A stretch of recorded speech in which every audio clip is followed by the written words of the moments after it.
Olá! Um dos elementos mais característicos dos tempos atuais são as filas. A maioria das pessoas se irrita quando tem que esperar para ser atendida, pois acha que poderia estar aproveitando melhor o seu tempo. O que a maioria das pessoas não sabe é que as filas também têm um custo para as empresas.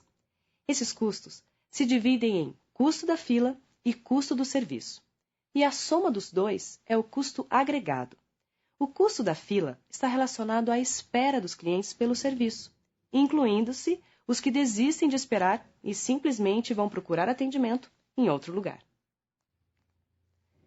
Esse custo é grande quando existem poucos postos de serviço e tende a diminuir à medida que mais postos são acrescentados. O custo do serviço está relacionado a cada posto de serviço. Quanto mais postos, maior o custo. De forma geral, a teoria das filas busca encontrar o ponto em que se encontra o menor custo agregado, ou seja, a menor soma entre o custo da fila e o custo do serviço.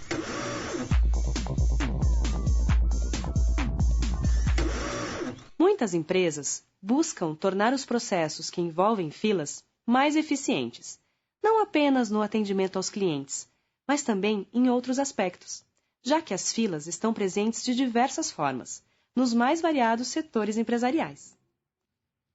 Existem as filas propriamente ditas, formadas por pessoas à espera de atendimento, em bancos, caixas de mercado, consultórios médicos, serviços públicos e assim por diante. Existem também as filas de objetos inanimados, ou seja, componentes, peças ou cargas presentes em linhas de montagem e em processos logísticos, por exemplo. E existem até mesmo filas de objetos virtuais, que são, por exemplo, arquivos de computadores ou chamadas telefônicas à espera de uma linha livre. Com tantas aplicações, não é de se estranhar que o estudo das filas seja um dos principais ramos da pesquisa operacional. A teoria das filas, que analisa matematicamente os processos relacionados às filas, teve início em 1909, com o engenheiro dinamarquês Agner Krarup Erlang, que buscava soluções para problemas de congestionamento de linhas telefônicas. Outro nome importante na teoria das filas foi o estatístico britânico David George Kendall, que desenvolveu uma notação específica para o estudo matemático das filas.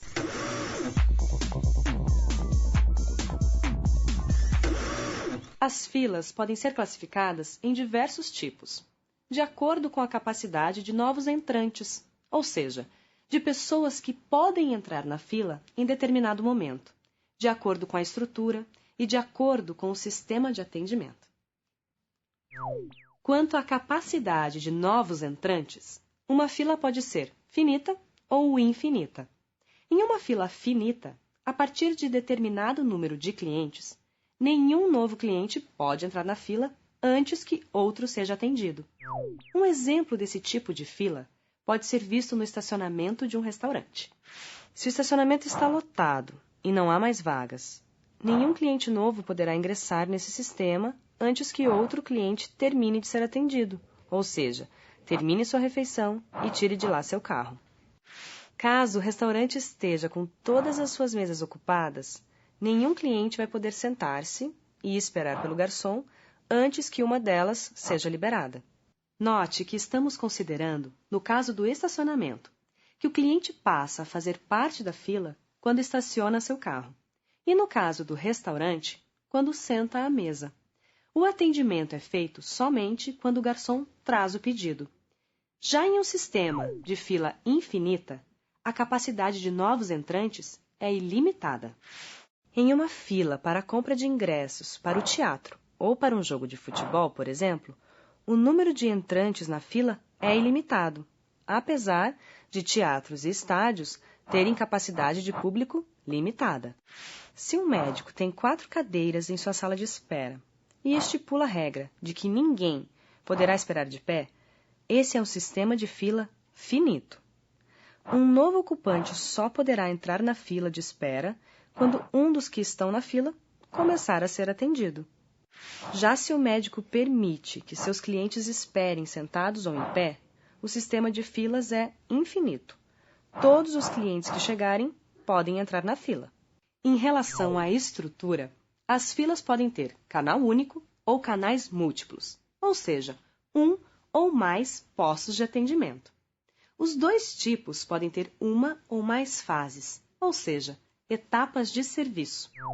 A estrutura de canal único e fase única compreende um único posto de atendimento com uma só fase, como o caixa de uma lanchonete, por exemplo. Já a estrutura de canal único e fases múltiplas compreende um único posto de atendimento e muitas fases. Um exemplo típico dessa estrutura é uma linha de produção em que cada etapa depende da etapa anterior ter sido realizada. Na estrutura de canal múltiplo e fase única, existem muitos canais de atendimento de fase única. Essa estrutura está presente nos caixas rápidos dos supermercados, que têm fila única e diversos atendentes. Por fim, existe a estrutura de canal múltiplo e fases múltiplas, que compreende muitos canais de atendimento com mais de uma fase. Algumas linhas de montagem apresentam essa estrutura. Nesta linha, por exemplo, existem 2 canais e 3 fases. As filas ainda podem ser classificadas de acordo com seu sistema de atendimento. O sistema mais comum é conhecido como FCFS, abreviação da expressão em inglês First Come, First Served. Ou seja, o primeiro a chegar é o primeiro a ser atendido. Em um ponto de táxis, por exemplo, essa é a regra vigente. O primeiro táxi a chegar ao ponto será o primeiro a obter um cliente. A fila, nesse caso, é de táxis, pois existem mais carros do que passageiros procurando condução. Caso existam mais passageiros que táxis, a regra é a mesma. O primeiro a chegar é o primeiro a ser atendido. Esse sistema de atendimento também é conhecido como FIFO, abreviação da expressão em inglês First In, First Out.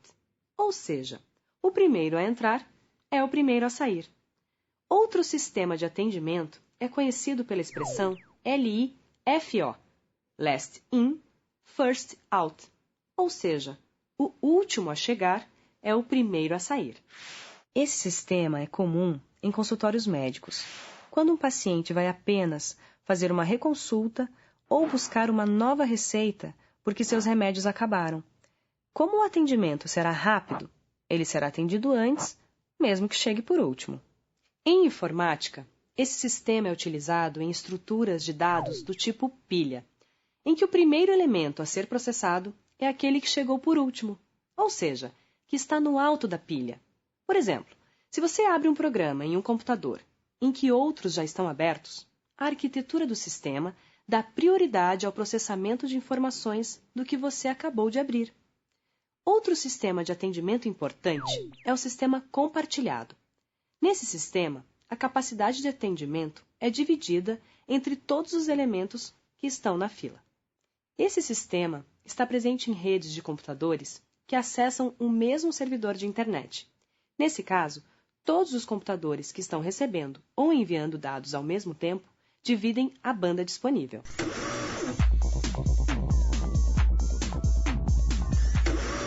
Um dos setores da economia em que as filas são mais estudadas é o setor bancário.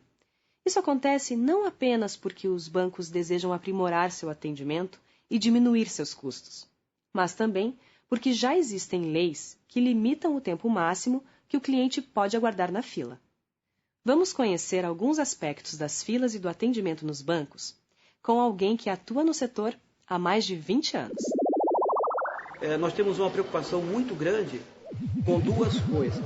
A primeira é atender bem, a outra é custo. Quer queira que não, se uma empresa, como era antigamente, tinha aquela bateria enorme de caixas, o custo é muito grande. Com o advento de tecnologias como a internet, como essas máquinas eletrônicas, muitos serviços, muitas coisas que era preciso no caixa, hoje não precisa mais. Então, com isto, o banco foi se modernizando também e foi colocando canais alternativos, que são as canais alternativas. As pessoas vão para um correspondente negocial, vão para uma lotérica, no caso da Caixa Econômica tem uma lotérica, no caso do Banco do Brasil tem um Banco Popular. Então, eles têm quiosques que atendem essas pessoas. Mas, mesmo assim, eles têm software de gerenciamento de fila. Então, um exemplo, quando a pessoa vem e está entrando na agência, ela vai ser abordada, tá? Não para se investigar o que é que ela vai fazer. Não, é para tentar atender ela da maneira possível.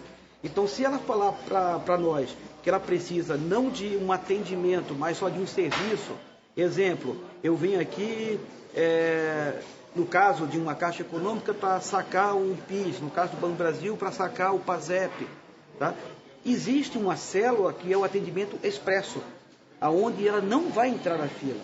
Então, isso é um pequeno exemplo dessa célula de expresso, que ela começa a tirar essas pessoas da fila. E quando vai sendo entregue as senhas, lá nos caixas existe um monitoramento do gerente, quanto tempo está buscando aquele número de senha. Então, ele entrou ali, aquela senha entrou, exemplo, às 10 horas, tá? E 5 minutos, ele tem que ser atendido até 10h25. A ideia é essa, lógico.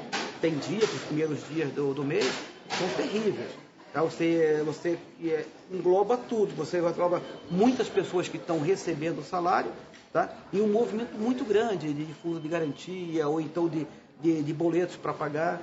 Então, alguns dias tem horário de pico, outros não. As filas, além de serem um transtorno para quem espera, representam custo para as empresas, inclusive em relação à perda de clientes insatisfeitos.